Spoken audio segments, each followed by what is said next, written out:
ayol kishi eriga nimada majbur emasligimi? Ayol kishi turmush o'rtog'iga hop deyishga majbur emas. Mana hamma narsaga hop deyishga majbur emas. Misol uchun nimaga hop demayotganini tushuntirib bila olish kerak. Agar ayol kishi haq-huquqini bilsa, haq-huquqidan keladigan oqibatlarga javob berishni ham bilish kerak. Misol uchun, yo'q dedimi, gap eshitishi mumkin.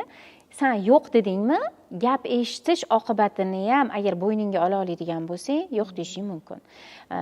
Ya'ni ayol kishining haq-huquqlaridan bitta narsasi yo'q deyishi mumkin. Ya'ni yo'q deyishga haqqi bor. Majbur emas. Hamma narsaga hop berish kerak, nega yo'qligini. Ha, nimaga yo'qligini bilish kerak. Tushuntira olish uchun ham yana ayolda ilm kelish kerak. Nimaga xohlamayapti, nimaga yo'q. O'shani tushuntirish kerak. Ya'ni bu birinchi haq-huquqi.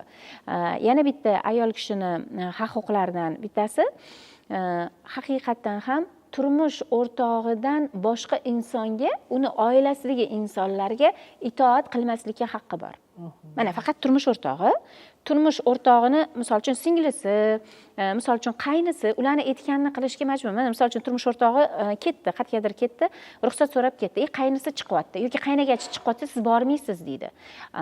Demak, unga itoat qilmaydi. Qaynagachisiga indamay chiqib ketaveradi, qaynisiga indamay chiqib ketaveradi. Demak, ayol kishi eridan ruxsat so'raganda, erining qarindoshlari, erining yaqinlari aralashadigan bo'lsa, unda ham haq-huquqini biladi, haqqi bor. Eriga bo'ysunadi, bo'ldi. Masalan, Dilu qaynagachi chiqdi, ukam ketdi, endi men sen nazorat qilaman yoki bo'lmasam qayerga borishing menga aytishing kerak. Va bu holatda kelin xo'p deyishga majburmi, yo'qmi? Yo'q, majbur emas. Er etib ketsa-chi buni?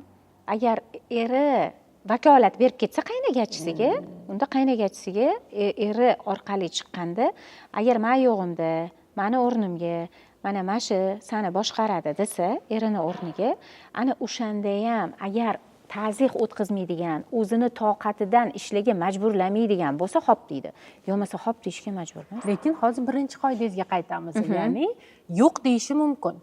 Yo'q, men faqat sizni aytganingizni qilaman. Bu menga buyruq berishga majbur, buyruq berishga siz qayergadir uzoqqa ketyapti deyapsiz. Demak, ayolini kimgadir tashlab ketyapti. Agar misol uchun bitta ishga borib keladigan bo'lsa, yo'q deyishga haqli. Siz hozir aytyapsizki, qaynagachga tashlab ketdi, er uzoqqa ketdi deyapsiz. Uzoqqa ketayotganda, meni o'rnimga shu ayol mas'ul, meni telefonda ola olmasligim mumkin, 2 oy aloqaga chiqa olmasligim mumkin. Meni o'rnimga mana darajasi bor, chegaralari bor. To'g'ri. Demak, uchinchisi, nimaga majbur emasmiz? Ayol kishini haq-huquqlaridan yana bittasi, ayol kishi kalta